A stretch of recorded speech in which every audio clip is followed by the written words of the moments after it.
Her family kept mocking me for being fat. I couldn't take it anymore, so I showed them no mercy.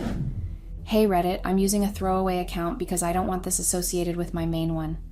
My wife Vivian follows me on that account, and I really don't want her or anyone in her family to know that I'm writing this.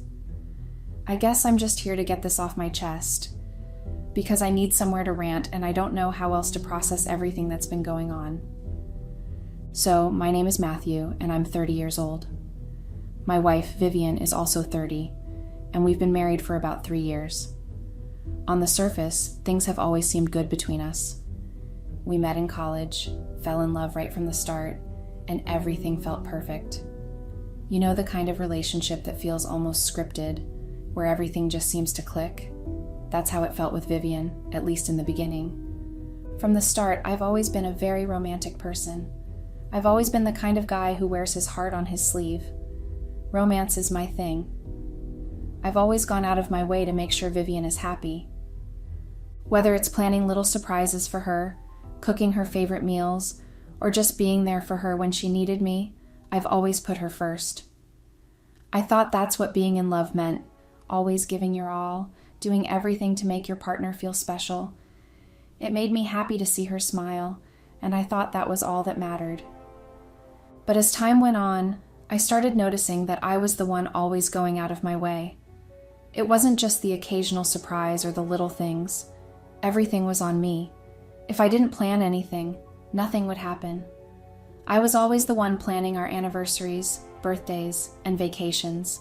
If I didn't plan anything or remind her about an important date, it would just slip by without notice. Vivian would always seem to forget. But I told myself it wasn't a big deal. After all, I loved her, and I believed she loved me too. Like, I'm not exaggerating when I say that if I hadn't reminded her about my own birthday or our wedding anniversary, she would have completely forgotten. It used to bother me a bit, but again, like I said before, I would brush it off because I loved her. I figured she just wasn't the romantic type, and I was okay with that. At least I told myself I was. But it wasn't just about planning things or celebrating special days. It extended to our entire relationship. If I didn't put in the effort, nothing would happen. I was the one making the sacrifices, the one adjusting my schedule to make time for her. And even when it came to the house, I was the one doing the majority of the work. Even the little things around the house, organizing bills, making sure things were in order, everything, seemed to fall on my shoulders. It wasn't just the financial strain, but the emotional load as well. If I didn't keep everything running, nothing would get done. And the worst part? I didn't mind, at least not at first. I just kept telling myself that this was what love looked like, that I was doing what I had to do for the woman I adored. Vivian and I decided that she would be a stay-at-home wife, which I agreed to because I wanted to support her dreams. We don't have kids, though I've always wanted to start a family. She, on the other hand, wasn't ready, even though we had discussed this before and had agreed to start having kids when we were 30. She wanted to wait a few more years, which of course I respected. It's her body, and I didn't want to pressure her into anything she wasn't ready for. So I took on the role of the main provider, working full-time to make sure everything was taken care of while she stayed home. The thing is, being the sole provider didn't bother me. I'm not complaining about that. I was more than happy to take on the responsibility of making sure Vivian had everything she needed. I worked hard because I believed I was building a life for both of us, a future where we could grow old together, where we could eventually have kids, travel, and live the dream that we had always talked about. But what really started to weigh on me wasn't the long hours or the stress of being the only one bringing in money. It was the realization that Vivian didn't seem to appreciate anything I was doing. No matter how hard I worked, no matter how many sacrifices I made, it felt like it was never enough. I would come home exhausted after a long day, hoping for even a small gesture, some acknowledgement that I was doing all of this for us.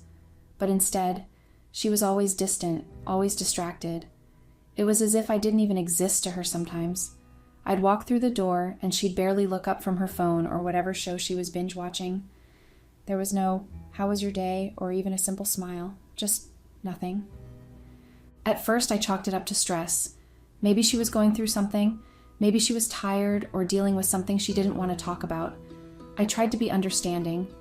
I thought if I just worked a little harder, gave her more time, maybe things would go back to the way they used to be. But as time went on, the distance between us only grew. She wasn't as invested in our relationship as I was. I was always the one initiating conversations, trying to make plans and keeping things going. It was like I was living with a roommate, not a wife. And the worst part, she didn't seem to care. There was no effort from her side, no reciprocity. It was all me. Back then, I was so blinded by love that I convinced myself it was just a phase. I told myself that this was what marriage was. Ups and downs, good times and bad. I thought that maybe I just needed to be patient, that she would come around eventually. But now, looking back on everything with clearer eyes, I realize that maybe she never truly even loved me. It's a hard pill to swallow, and it's taken me a long time to admit it to myself. But all the signs were there, right from the start. I just didn't want to see them. I was so caught up in the idea of us, in the image of what I thought our relationship was supposed to be, that I ignored all the red flags. The lack of interest, the indifference, the way she never really put any effort into our relationship. It all pointed to the same truth. Vivian wasn't in love with me. Maybe she never was. I think that's what hurts the most. I gave everything I had, my time, my energy, my love. I poured all of myself into this relationship. And for what? To be ignored? To be taken for granted? It's like I was carrying the weight of our entire marriage on my shoulders, and she was just there, going through the motions, detached and uninterested. There were times when I'd try to talk to her about it, but those conversations never went anywhere. She'd brush me off, say I was overreacting, or worse, get annoyed that I was making a big deal out of nothing. And maybe that's the part that stings the most, the fact that she didn't even care enough to pretend to be interested in what I was feeling. It was like my emotions were an inconvenience to her. I remember one night in particular. I had just come home from work, completely exhausted. I had been working over I wanted to surprise her with. I thought maybe some in the beginning. I walked in the door with takeout from her favorite restaurant, hoping we could have a nice evening together. But when I got home, she was sitting on the couch, barely even acknowledging my presence. I set the food down on the table, trying to get her attention, but she didn't even look up. When I and said, "I'm not really hungry." That was the moment it hit me, like a punch to the gut. She didn't care. She didn't care about the food, the effort I put into the relationship, or me. It was like a switch had flipped in my head, and I couldn't unsee it anymore. The love I had been holding on to, the love I thought she felt for me, it wasn't there. And maybe it never had been. I started thinking about our relationship from the very beginning. Sure, we met in college and fell in love quickly, but was it real love? Or was it just convenience for her? Was I just someone to fill the time? Someone to support her while she figured out what she really wanted? I thought we had something special, but now, looking back, I can see that she was never as invested as I was. The more I think about it, the more I realize that I was just a means to an end for her. I was the guy who paid the bills, who kept the house running, who made sure everything was taken care of. But emotionally, I was a stranger to her. I thought I was building a future with someone who loved me. But now I realize I was just there, convenient and easy. But the thing is, it wasn't just Vivian who seemed indifferent. Or rather, Vivian's indifference wasn't the only issue in our marriage. The one underlying issue, the thing that really ate away at me over time, was her family. God, where do I even begin with them? From the moment I met them, I could tell they didn't like me. At first, I tried to be optimistic about it. I thought it was just the typical awkwardness of meeting your partner's family for the first time. I figured they were being protective of their daughter and sister, which is normal, right? I told myself that they just needed time to warm up to me, but it didn't take long for their so-called protection to turn into something much uglier. I remember the very first time we met. It was a family barbecue, and I was already nervous enough as it was. I wanted to make a good impression, you know. But right from the start, there were these subtle, passive-aggressive comments about my weight, At first, I tried to brush them off as nerves, or maybe even misreading the situation. One of them made a joke about how everyone better grab their food quickly before I finished everything off. Everyone laughed, and I awkwardly joined in, not wanting to make a scene or seem oversensitive. But the comments didn't stop there. As the night went on, they kept making little digs, all disguised as just jokes. One of her cousins even patted me on the back and said something like, "Looks like someone's been hitting the snacks pretty hard, huh?" I laughed along with them, trying to stay calm. I figured they didn't know me well enough yet, and maybe it was just their weird way of breaking the ice. But as time went on, I realized this wasn't a one-time thing. Every time we had a family gathering or a holiday dinner, they would make these little comments, pretending it was all in good fun. It became a regular thing. My weight was the punchline to almost every joke. It wasn't just once or twice, it was every single time we saw them. The jokes started out as little remarks, things that could maybe pass as harmless if you didn't know the context. But over time, they became more pointed, more mean-spirited. They'd make comments about how I needed to lay off the gravy, or that I should be careful not to break the chair I was sitting in. And every single time, everyone would laugh. Vivian's parents, her siblings, her extended family. They'd all join in like it was the funniest thing in the world. Here's the thing. I didn't always struggle with my weight, but it's been a sensitive subject for me for years, and it got worse after I gained a lot of weight following a traumatic accident. A couple of years ago, I was in a car crash, and my best friend didn't make it. The grief, the guilt, the pain of losing him, it all became too much, and I just let myself go. I stopped working out, stopped caring about my diet, I spiraled, and the weight just piled on. I never really recovered from that. I've tried over the years to get back on track, but anyone who's ever dealt with something like this knows it's not easy. So, hearing those comments from people who were supposed to be my family, it crushed me. Every joke, every jab, it felt like they were throwing salt into an open wound. And the absolute worst part, Vivian never stood up for me, not once. Every time they made one of those jokes, she would laugh along with them. Sometimes she'd even make little remarks of her own, like, "Oh, you know Matthew loves his food." I can't even describe how much that hurt. The one person who was supposed to have my back, to be on my side, was actively contributing to the problem. When I first tried to talk to her about it, she would always defend them. She'd say, "That's just how my family is. They're big on teasing. It's how they show love." But how was that supposed to make me feel better? How was I supposed to believe that being the constant target of their love wasn't damaging?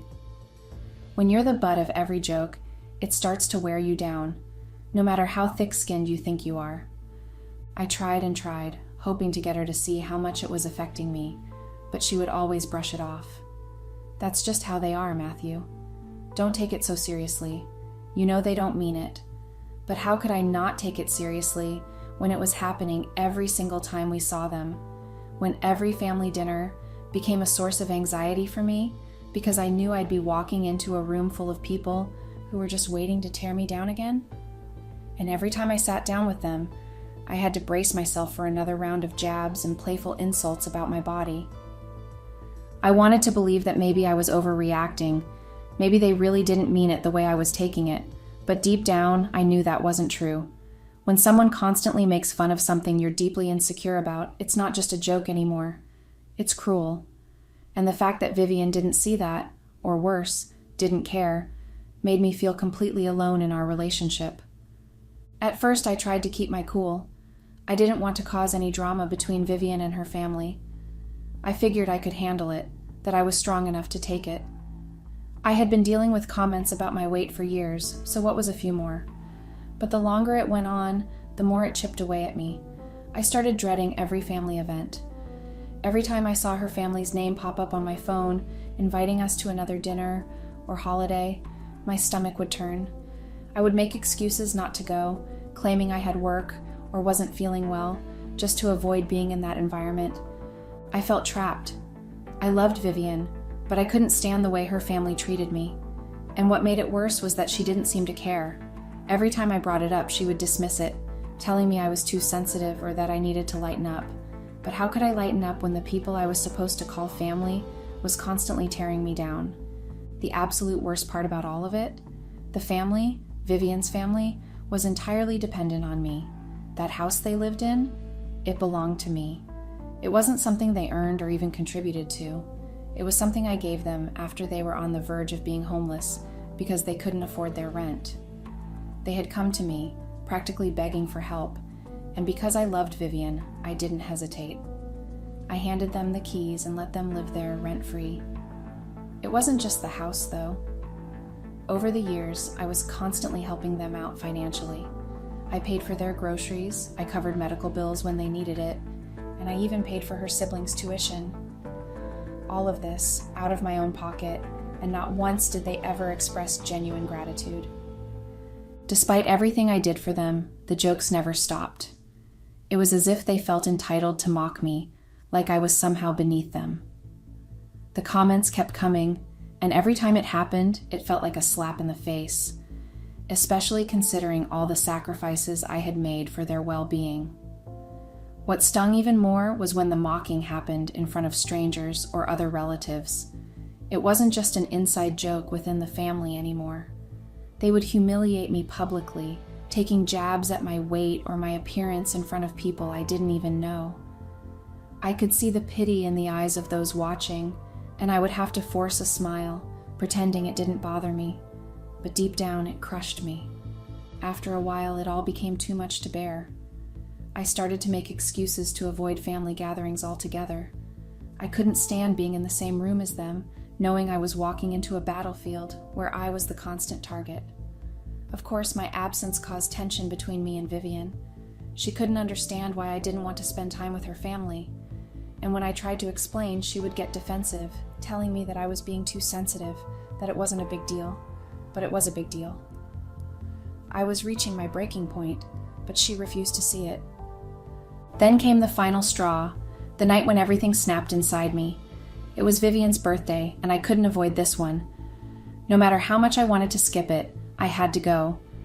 I had planned something quiet, something intimate, just the two of us, but Vivian insisted on having a big birthday dinner with her family. So, as always, I obliged. I organized the entire thing, booked the restaurant, and made sure everything was perfect. From the moment we arrived, I could feel the tension building. It was like they had been waiting for this moment, waiting to tear me down. The first comment came from one of her cousins, who asked, "How is Vivian still with you?" They said it with a smirk. And before I could even process it, someone else chimed in, "Yeah, Vivian, why are you still with him? You could do so much better." The table erupted in laughter, and it didn't stop there. The jabs kept coming, one after the other, each more vicious than the last. They joked about my weight, my appearance, even my job. I was completely cornered. There was no escape, no way out of the humiliation. I didn't even bother trying to fake a laugh this time. I just sat there quietly eating my food.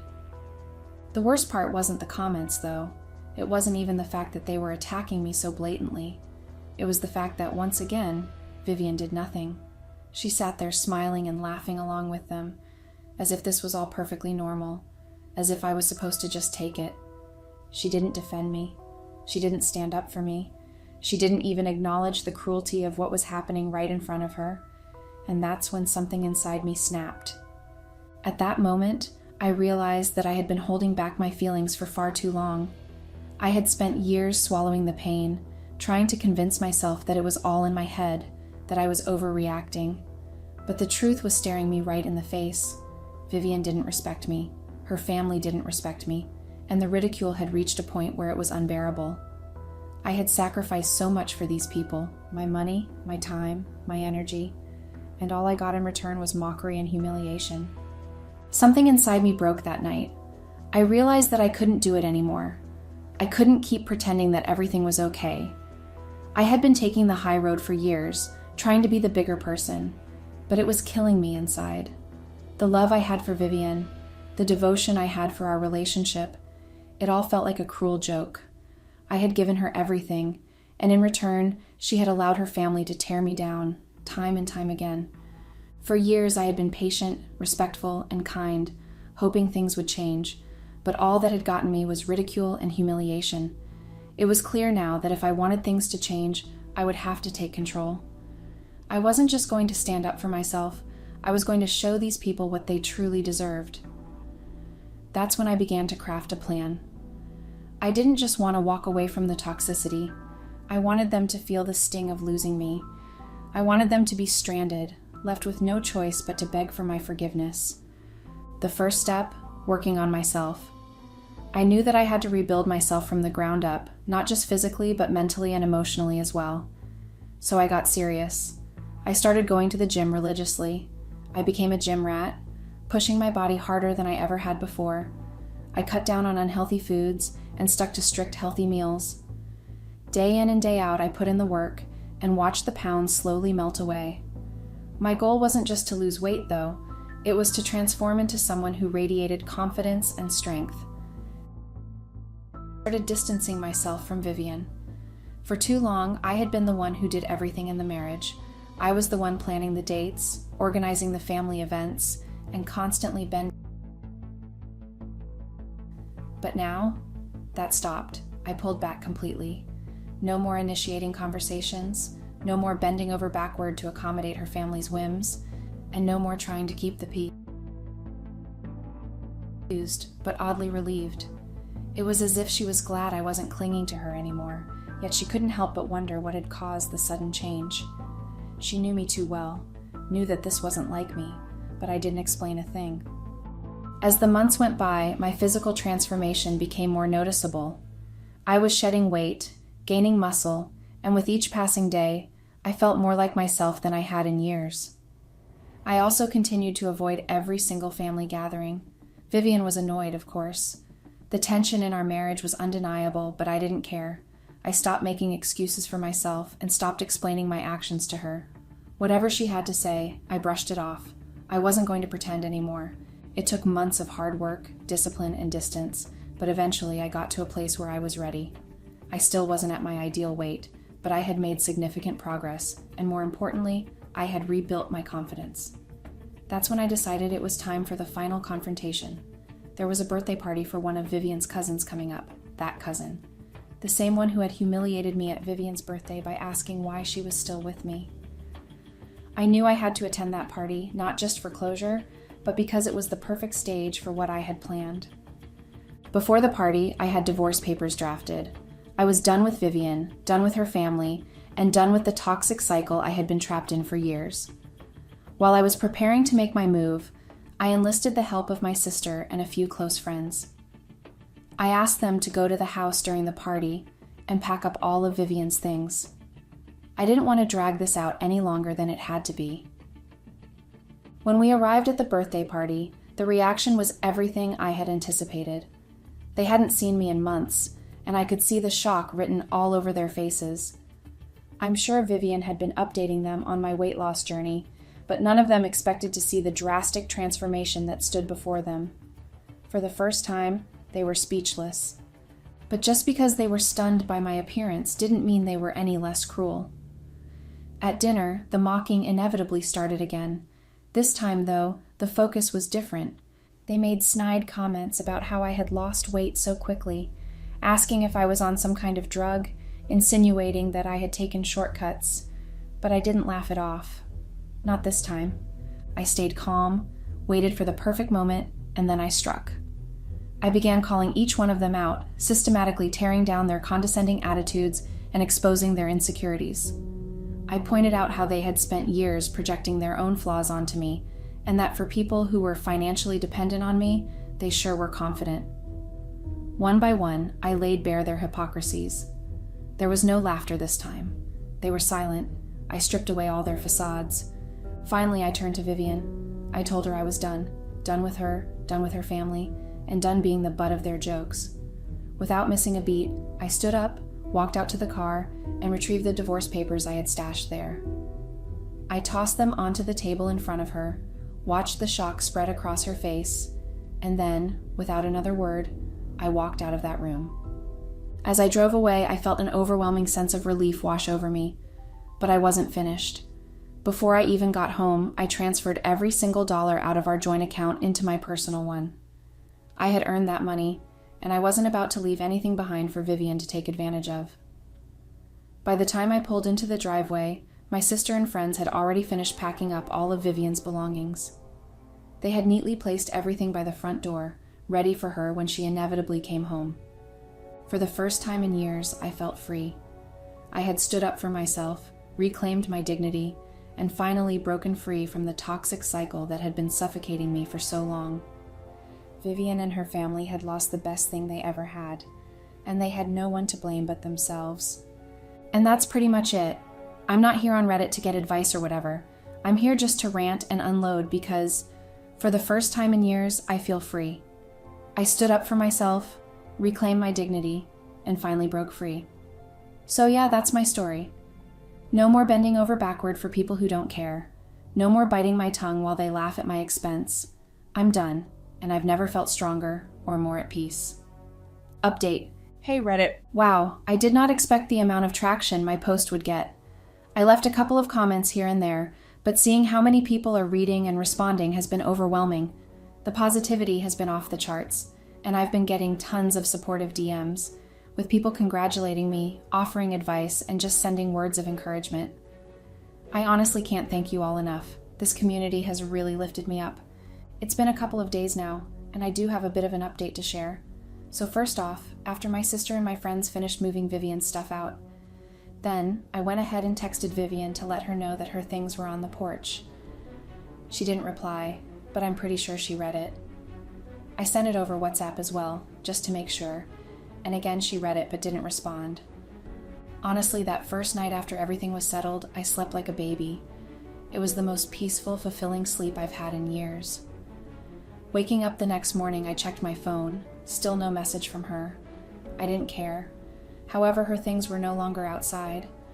I went ahead and got the locks changed on the house. Then I sent her another text, this time telling her to sign the divorce papers so we could get the ball rolling. No response from her again, but I could sense what she was doing. I think she believed that ignoring me would make me crawl back, like I used to. In the past, whenever we had fights and she was upset, she'd give me the silent treatment, and every time I'd come running, groveling, begging her to forgive me, like a dog, really. But this time, not anymore. She ignored me, so I ignored her too. I had said what I needed to say, and I knew she had read my messages. There was nothing left for me to do. Now, the next step is getting her family out of my house. Thankfully, the house is still in my name. Vivian had pressured me for years to transfer ownership over to her family, and I'm so glad I resisted. Back then, I was reluctant because of how much they mocked me, and I just couldn't trust them with something that significant. Vivian had insisted, of course, but I held my ground. Thank God I did. So now the focus is on evicting her family. They've been living there rent-free for years thanks to me. I paid for everything, tuition, insurance, bills, you name it. But now, it's time for them to go. Legally, I think I'm in the clear, because we had an agreement in writing that they were only staying there at my discretion and wouldn't pay rent. They threw a fit when I asked them to sign that document back then, but it's the one thing I was adamant about. And now, it's saving me. And I'm going to give them 2 weeks to pack their things and get out. I'm not going to give them any longer than that. To make sure they don't cause any problems, I'm planning to bring a friend who's a cop with me when I go to deliver the news. I know if I show up alone, they'll probably try to talk their way out of it or refuse to leave. But with an officer there, they won't have a choice.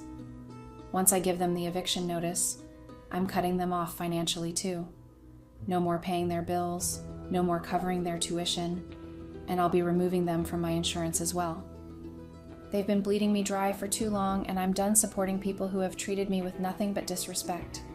So, yeah, that's the plan moving forward. I'll be sure to update you all again if anything noteworthy happens. But for now, I'm focused on getting my life back and making sure I never allow myself to fall into this kind of situation again. Thank you all so much for the support and kind words. It means the world to me. Update. No. Hey Reddit, sorry for going silent for a bit. A lot of you have been DMing me, asking for updates, and now I finally have something to share. First off, I finally got Vivian and her family out of the house. As you know, she had been staying there along with her family, and after everything that happened, I knew it was time to get them all out. Like I mentioned before, I went to a friend of mine who's a cop to deliver the eviction notice. We gave them 2 weeks to move out. As expected, they were shocked and tried to talk their way out of it. They pulled the usual manipulation tactics, trying to guilt me. But with my friend there, they couldn't get anywhere.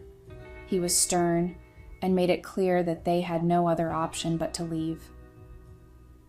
Before I even got home that day, Vivian was bombarding my phone with messages and calls.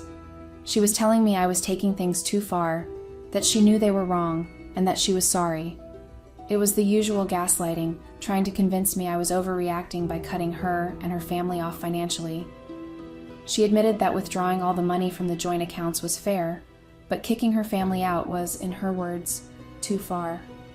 She went on to call me a crook and even a pervert, throwing all kinds of nonsense at me to make me feel guilty. But honestly, it didn't faze me anymore. I just responded by telling her to sign the divorce papers and reminded her that I wanted them out of my house within the next 2 weeks. Maybe they thought I would change my mind, or that I'd go soft, because when I showed up after the 2-week period, they still weren't ready to leave. So I brought my cop friend with me again, and this time I hired some movers to speed things up. We got them out of there quickly. Thank God there wasn't any physical resistance. The moment they saw my friend, they realized there was no point in fighting, and they just complied. They shot me angry glares the entire time, but I didn't care. I changed the locks that same day, and now I'm thinking of selling the house or maybe renting it out for some actual income. It didn't take long before I started getting texts from all of them, not just Vivian. At first, it was begging, asking me to let them back into the house, claiming they had nowhere to go.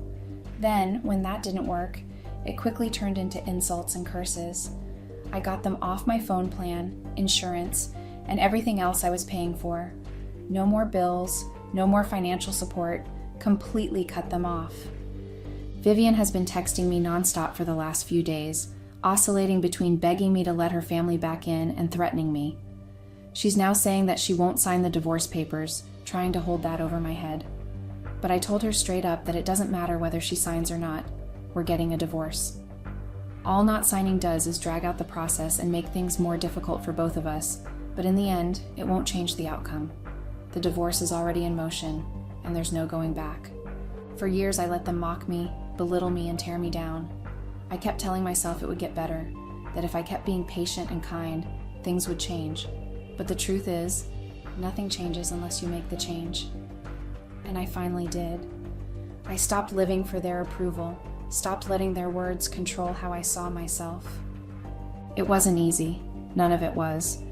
But the feeling of walking away from that life, from those people who never appreciated me, was worth every single step.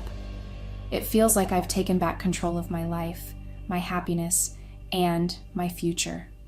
I didn't do it for revenge or to prove anything to them. I did it for me. I'm done with Vivian. For far too long, they've drained me dry, financially, emotionally, in every way possible. I've been nothing but disrespected, and I finally stood up for myself. It feels good to take control of my life again. I'll keep you all posted if anything major happens, but for now, I'm just focusing on moving forward. Thanks again for all the support, Reddit. It means a lot. Update. Hello, Reddit. I just want to start by saying how grateful I am for all the support. Honestly, who would have thought that a bunch of internet strangers could help me feel this positive and happy? Your kind words, encouragement, and advice have meant the world to me, and I truly appreciate it. Thank you all so much. I do have a bit of an update. It's not much, but it's something. So, I heard from a mutual friend that Vivian and her family are really struggling right now. Apparently, they had nowhere to go after I kicked them out, and they've had to spread themselves thin. To be honest, I do feel a little bad about it, but not that bad. So what do I mean by spread themselves thin? Well, for starters, Vivian's parents are now staying with her grandparents. But here's the thing. It's super complicated because the grandparents' house isn't big enough for all of them. And by all of them, I don't just mean Vivian's parents and her siblings. No, there's more to it than that. Vivian's elder brother is married with kids. Her elder sister isn't married, but also has kids. And all of them were living in my house before I kicked them out. So you can imagine how cramped it must be. With so many people trying to squeeze into the grandparents' house, things got messy. Vivian's sister and her kids couldn't fit, so they ended up at a homeless shelter. Meanwhile, Vivian and some of her siblings are staying with an aunt. The rest of her siblings, I think, are with another aunt. And as for her brother, well, I honestly can't remember what my friend said about him. I think I zoned out a bit during that part of the conversation because honestly at this point it's not really my concern. Don't get me wrong, I'm not heartless. I feel bad for them to some extent. No one wants to see anyone struggle like that, but the reality is they brought this on themselves. Not one of them treated me well when they were living in my house. They took advantage of me, disrespected me, and made me feel like I wasn't worth anything. So, yeah, I feel bad, but not bad enough to regret what I did. They've had plenty of chances to fix things, and they chose not to. So that's where things stand right now. I'm focusing on myself, my future, and making sure I don't let anyone treat me like that ever again. Thanks again for all your support, Reddit. It really has made a difference. Update. Hello, Reddit. I'm so sorry for the radio silence again. I know I've said that too many times, but honestly, it's not that I forget to update. I just haven't had much to share. Vivian's family situation hasn't improved at all. From what I've heard through a mutual friend, she's still struggling to find a job, but nothing's come through yet. To be honest, I didn't want to hear any of it because I really don't care about Vivian or her family anymore. On a much brighter note, the divorce has finally been finalized, and I can't express how relieved I am. It took less than an hour at the courthouse, thank goodness. I was just eager to get it over with. I think Vivian thought she might walk away with something, but she didn't even bother to hire a lawyer. I guess that speaks volumes about their financial situation. The look on her face when she realized she wouldn't get anything was priceless. She didn't qualify for spousal support or alimony, since all the assets were mine and not marital. The only things she took with her were some sentimental items and a couple of stuff, nothing of real value. Honestly, I had seen this coming. My lawyer had prepared me for it, explaining the laws in my state and how everything would play out. After the hearing, Vivian cursed me out in the courtroom and then cried. I've been getting some messages from her, and even a few from anonymous numbers, insulting me. But instead of feeling bad, I actually feel relieved. It's like a weight has been lifted off my shoulders. She deserves every bit of it for how she treated me. Now I'm focusing on myself. I recently got a promotion at work, which has kept me busy and motivated. I'm committed to building a better future for myself and ensuring I never let anyone treat me the way she did. On top of that, I've lost a few more pounds. So yes, to weight loss, and finally getting closer to that dream body I've always wanted. Thanks for all the support, Reddit. It really has made a difference in my journey. Here's to new beginnings.